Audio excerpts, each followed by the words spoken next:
या महादेवाच्या मंदिरामुळे गावाचं नाव दुधेबावी असं का पडलं जाणून घेऊया आजच्या व्हिडिओमध्ये।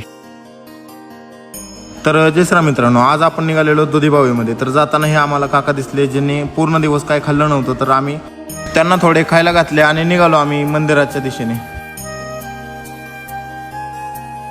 तर आम्ही आज निघालेलो आहे फलटण जवळच्या ऐतिहासिक दुधेबावी गावात इथल्या प्राचीन दुधेश्वर मंदिर पाहण्यासाठी। तर काय आहे त्याची रहस्य तर जाणून घेऊया आपल्या आजच्या या व्हिडिओमध्ये। तर व्हिडिओ शेवटपर्यंत पहा। व्हिडिओ पूर्ण पाहण्याच्या आधी आपल्या या चॅनलला सबस्क्राईब नक्की करा, जेणेकरून अशीच नवीन नवीन व्हिडिओ आणि माहिती तुम्हाला या चॅनलवरती बघायला भेटतील।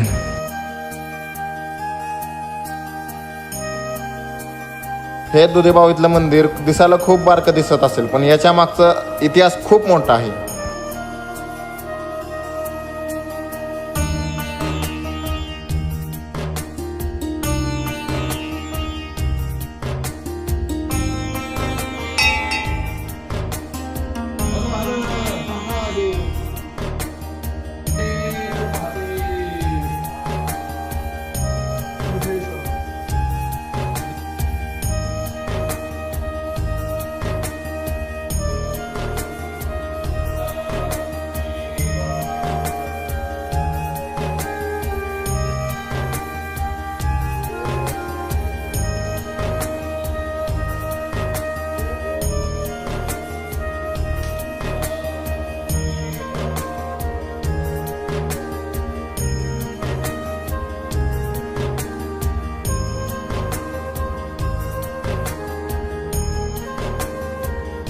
हे मंदिर पूर्ण रानामाळात आहे। या ठिकाणाहून नजारा खूप चांगला दिसतो।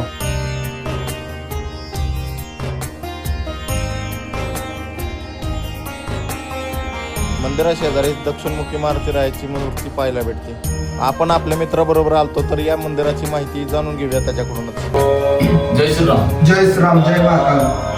आज आपण आलेलो आहोत दुधेबावी गावात। तर ह्या दुधेश्वर महादेवाचं वैशिष्ट्य काय आहे ते जाणून घेऊ आपण। आपले मित्र आहेत ते सांग। हे पुरातन काळापासून उगम पावलेलं शिवलिंग आहे भगवान शंकराचं, शिवाचं। पूर्व काळापासून म्हणलं जातं की या ठिकाणी दुधाची विहीर होती, त्या ठिकाणी हे शिवलिंग स्थापन झालं। अच्छा, असं आहे का? दुधेश्वर नावावरून शिवलिंगाच्या गावाचं नाव दुधेबावी पडलं। दुधेबावी एवढं मोठा इतिहास आहे मंदिराचा। एवढं मोठा इतिहास आहे की दुधाचं विहीर असताना शिवलिंग उगम पावलं, तर त्या शिवलिंगच्या नावाने दुधेश्वर असं नाव पडलं आणि गावाचं नाव पडलं दुधेबावी। एवढं मोठा इतिहास आहे। आपल्या फलटण मध्ये आहे। फलटण वरून एक 10 ते 20 किलोमीटरच्या अंतरावर आहे दहिवडी रोडला। जय श्रीराम। जय श्रीराम, जय।